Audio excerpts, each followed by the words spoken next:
our read aloud for this week is called How Does Energy Make Your Hair Stand Up? So as you can see, these pictures don't match. They must have changed the card on the computer, on the internet, online, but they did not change this one. But it's the same idea. You can see the hair standing up, and you guys probably have had sometimes your hair standing up too. So why do you think that sometimes your hair stands up in a funny way when you comb it? So let's listen to this read aloud. How does energy make your hair stand up? Why do you think that sometimes your hair stands up in a funny way when you comb it? You take off your hat and find your hair sticking straight up. You touch a doorknob after walking on a carpet and get a shock. A flash of lightning lights up the sky. What do these things have in common? They are all caused by a form of energy called static electricity. Everything is made of tiny parts called atoms. They are too tiny for us to see.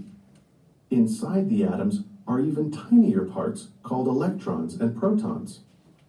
Electrons have a negative charge. Protons have a positive charge.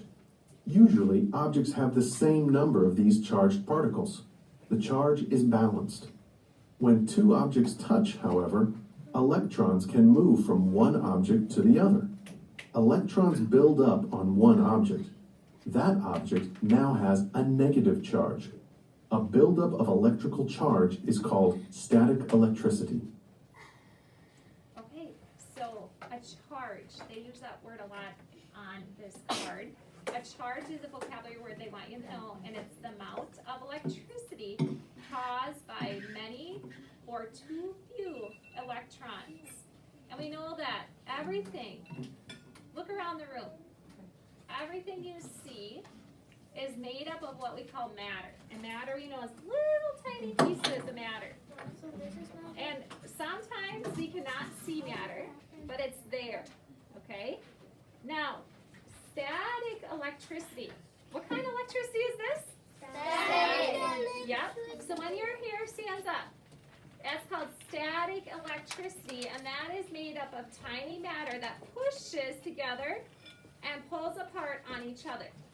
Or when you guys rub your feet on the ground and then you go and touch somebody and you accidentally shock them, that is also called static electricity that you just created. Or, have you guys ever done this in the wintertime? When it's really cold out and you have lots of blankets on your bed, have you ever pulled apart your blankets? Oh yeah. And saw like static electricity? You sometimes can like see like little lights flashing a little bit. That's electricity. Ellie. Electricity is always more on trampoline because I shot myself. So on your trampoline. Yeah, it's mostly all metal. Okay. That's what it usually Yep. is. Yeah, every time I get off the shot. Brooklyn, Mason, put that away. We're not reading right now. So, and like I have this blanket, but it's like a kid blanket. When I was little, it's a little blanket.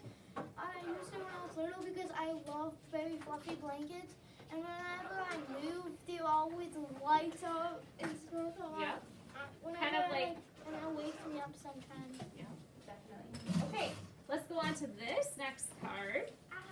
And then on this card, you can see there's some electrons here and electrons going here. So let's learn a little bit about electrons.